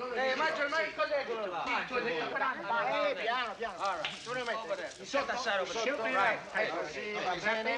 There you go. You know, it's going to be a very nice tree. One more time. Very nice. Fix this shit. More lunch. Ma come si chiama questo? Popcorn. Come? Popcorn. Mangi. No. Sì, Si mangia? sì. Leibowitz. He is busy with the tree. He's also wanted by Captain Newman. He is coming.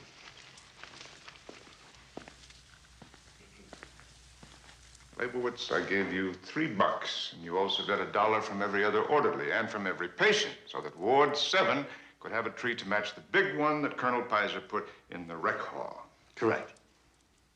Is that the best tree you could buy with all that money? Who said I bought it? Well, where did you get it?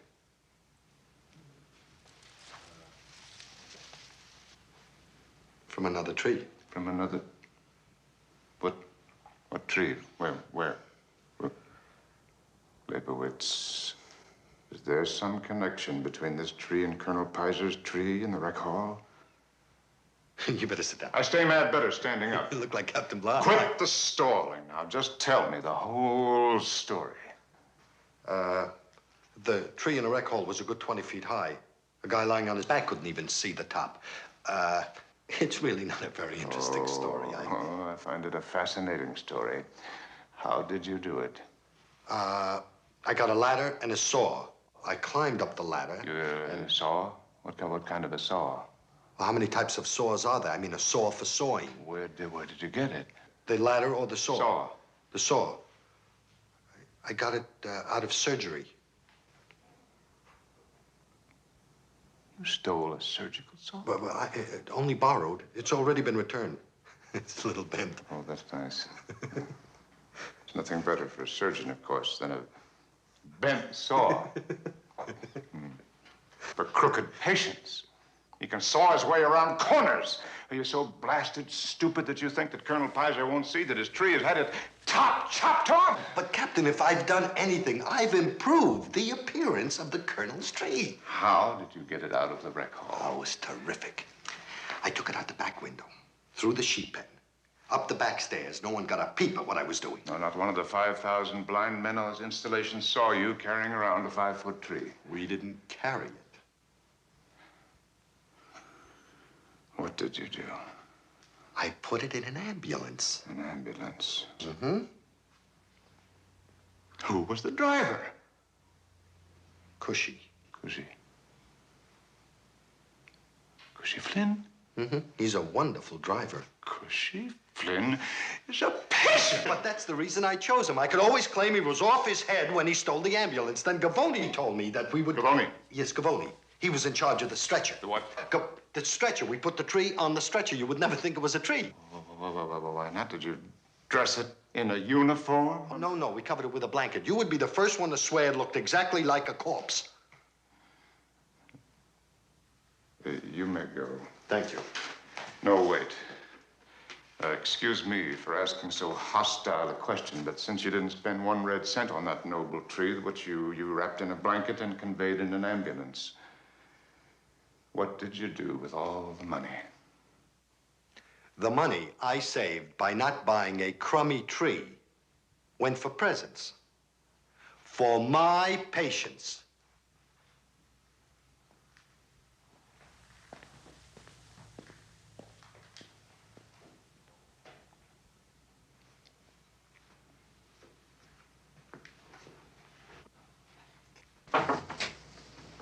You are, Doc. Thanks, Archie. It's Winston. Who's with him? Stop it! Stop it! For God's sake, stop it, please! I revolted him!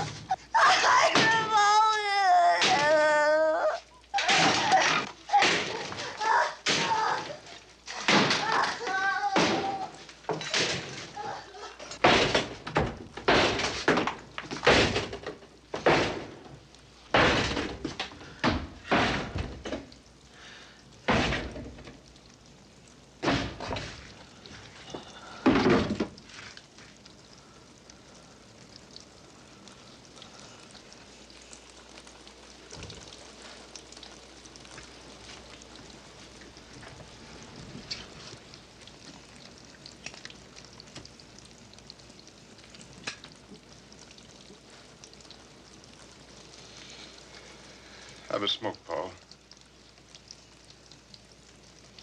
Go on, take it.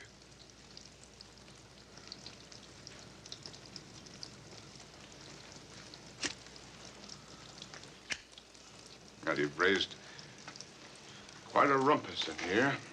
Now, suppose you tell me what it is that you were trying to prove. What?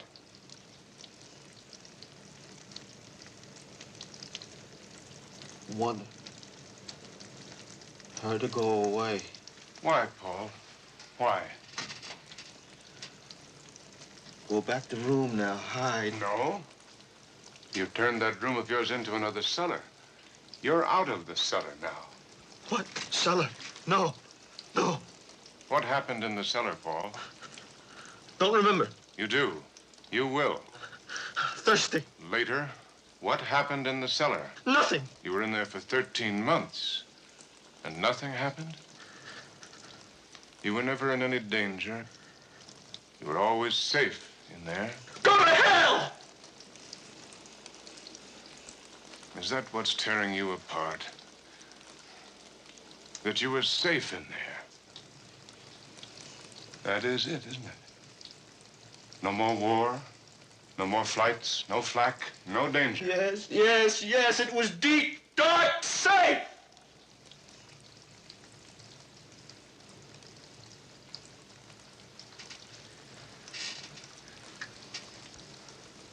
Could you have escaped, Paul? Town was occupied by Germans. Could you have escaped? Could anybody have escaped? I never tried. I should have. I never tried. But don't tell, God. Don't tell, please. Oh, damn them for finding me.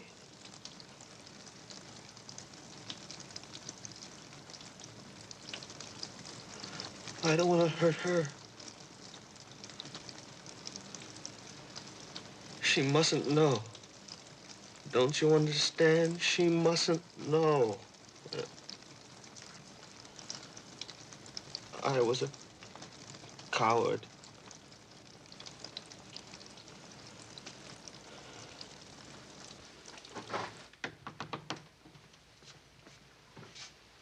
I told you it wouldn't work, but you wouldn't believe me. I knew it was wrong.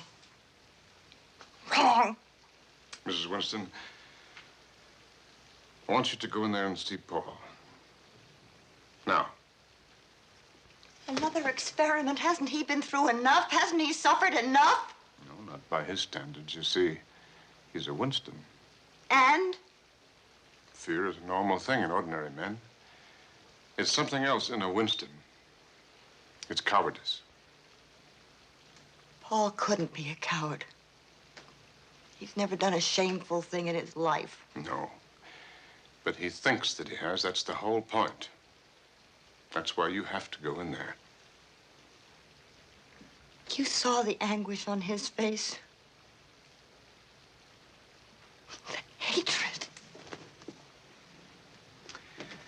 That was shame. Mrs. Winston, that man became a vegetable rather than have you know. He loves you so much, he was willing to stay that way the rest of his life.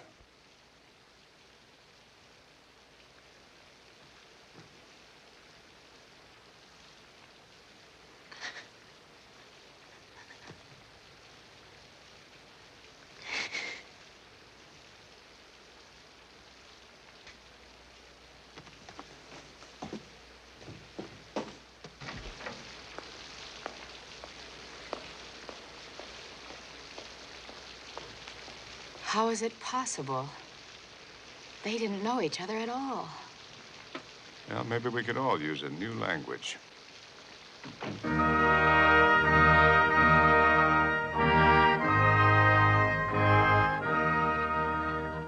We three kings of Orient are bearing gifts. We traverse afar, fields and fountain, moor and mountain, following yonder star. Oh, guide us to thy perfect light.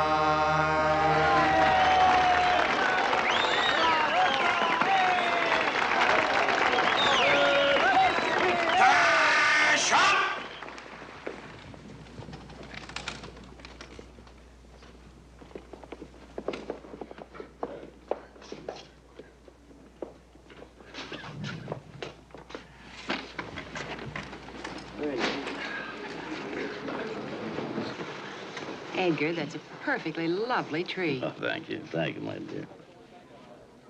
I must say it took quite a bit of doing to find a tree that...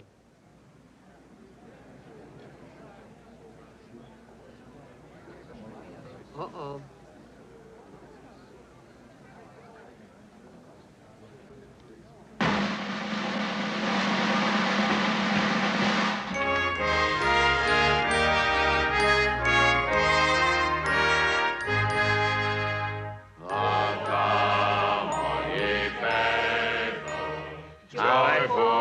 How tall you figure that tree to be? 15 to 60 feet tops. Told me it was 20 feet. And what happened to the other 5 feet? You think you could have shrunk indoors? I'll be an idiot, Howard. Somebody chopped the top of that tree. Darling, if you don't shut up, I'm going to chop your top off.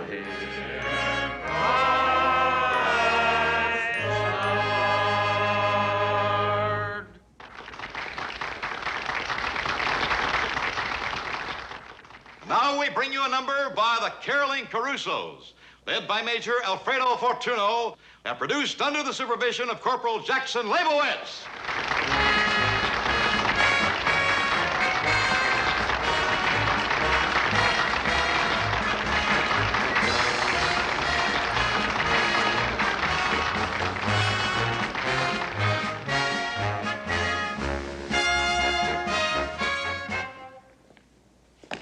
Molte grazie, Colonnello Paiser.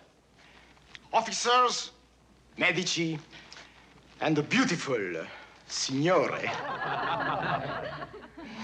We prisoners, but no slave. We lose, but no punish. We very happy, say, in Ward 7. We have our own Christmas tree, yes. It's not big, it's a little one, but it's nice, very nice.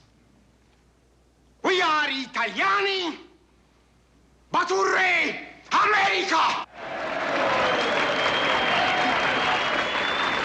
Newman, how little is that Christmas tree? 5 feet, sir. Uh-huh. Well, consider it my contribution to the ward. And a Merry Christmas to you, sir. We like to sing for you old march, very old American Indian song, that which Il Caporale Leibowitz, very kind, is to teach us.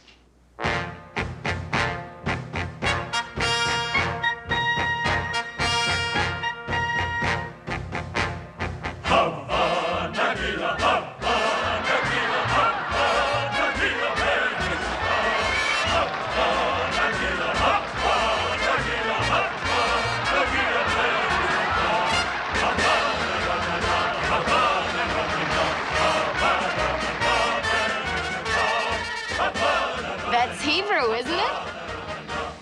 To Geronimo Leibowitz, it's Indian.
Joe?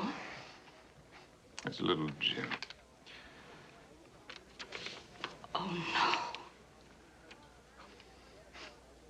You remember the letter that he gave me? Well, he'd named me his next of kin. Didn't have anyone else. Dear God.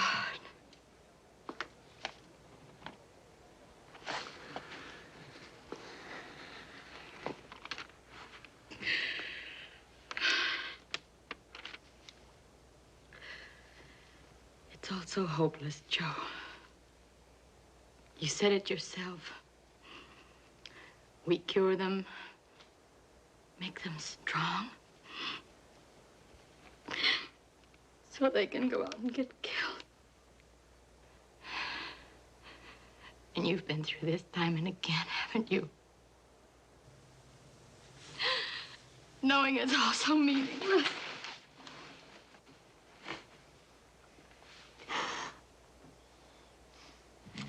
Jim didn't think so.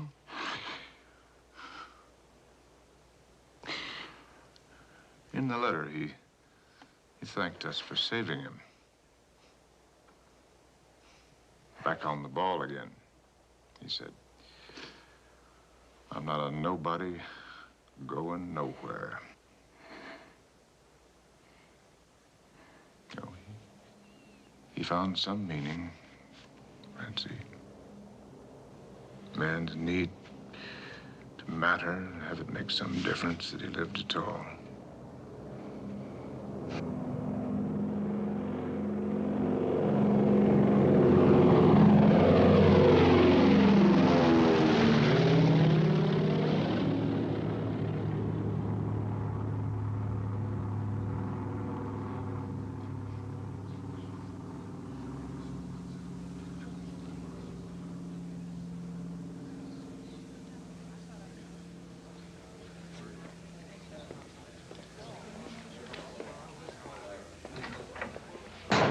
You're not going to get away with it this time.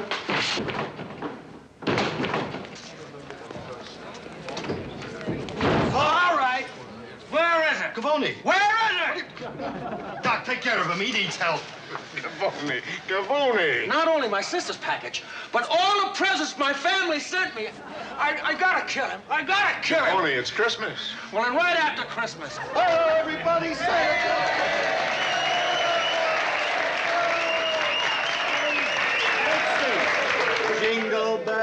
jingle bells, jingle all the way. Very good. Oh, what fun it is to ride in a one-horse open sleigh. Hey, jingle bells, jingle all the way. Oh, what fun it is to ride in a one-horse open sleigh. Dashing through the snow in a one-horse open sleigh. O'er the fields we go, laughing all the way. Dogs on